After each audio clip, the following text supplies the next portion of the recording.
Hello. એ સીતારામભાઈ. હા સીતારામ, કેમ છે? મજા છે ને? હવે ભાઈ નવો ફણગો ફૂટ્યો ભાઈ, આજ તો નવી વાત સાંભળી મેં. હા હું એ અમારા ગામના થોડાક માણસો નેપાલ ફરવા ગયા હતા. હા તો ત્યાંથી અમારા ગામમાં આવ્યા પછી અમે ભેગા થયા તો એ બધાએ એવી વાત કરી હા કે જે બીજોરમ વાવાઝોડું છે ને હા એ પાકિસ્તાન વાળાએ 1800 પંખા ફિટ કર્યા છે દરિયા કિનારે, 400 ટન. હા અને એ કાર્ય 1800 પંખા ચાલુ થયા ને એમાં વાવાઝોડું થયું, સમજ્યા?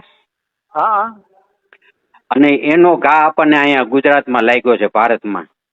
હા અને હા અને આપણું જે આપણી સરકાર છે ને હા એના ધ્યાનમાં આ જ આવ્યું. હા 13/6/23 ના રોજ એના ધ્યાનમાં આવ્યું કે પાકિસ્તાન વાળાએ પંખા કર્યા ને એની હિસાબે આ વાવાઝોડું ઉત્પન્ન થયું છે. હા લો જવો જી.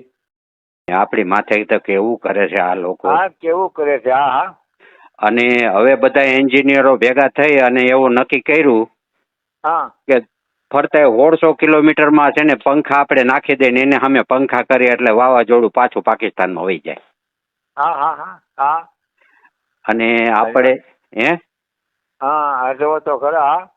એટલે આપણી માથે આવું કર્યું. હવે સાચું ખોટું તો ભગવાન ને ખબર. હા ભગવાન ને ખબર. હા તમારે ત્યાં વાત તમારે ત્યાં વાતચીત થાય છે આવી કાંઈ?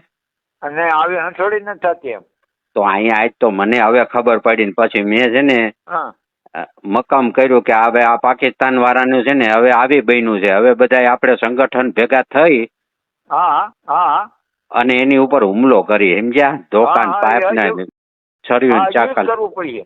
હા હા એને યુઝ કરવું પડશે હવે. તમારી પાસે હથિયાર છે, ધોકાને એવું બધું? હા બધું છે. હાલો એક દી થઈ જાવ ત્યારે હવે આખા બધાને સંગઠન ગુજરાતનું ભેગું કરીને એની ઉપર હુમલો કરી.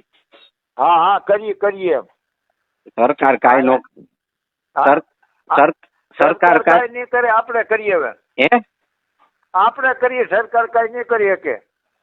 હવે જોઈ હવે 2 દી જાળવો પછી કઈક વિચાર કરીને આપણે કરી બીજું.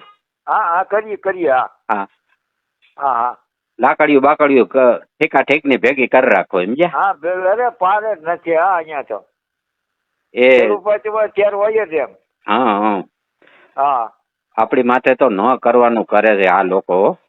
હા ન કરવાનું કર્યા. આ તો ઠીક વરસાદ છે. વરસાદ તે વાવાઝોડું વરસાદ છે પણ હવે ગામડે ગયો તઈ ખબર પડી કે આ પાકિસ્તાન વાળાએ આપણી માથે આવું કર્યું. હા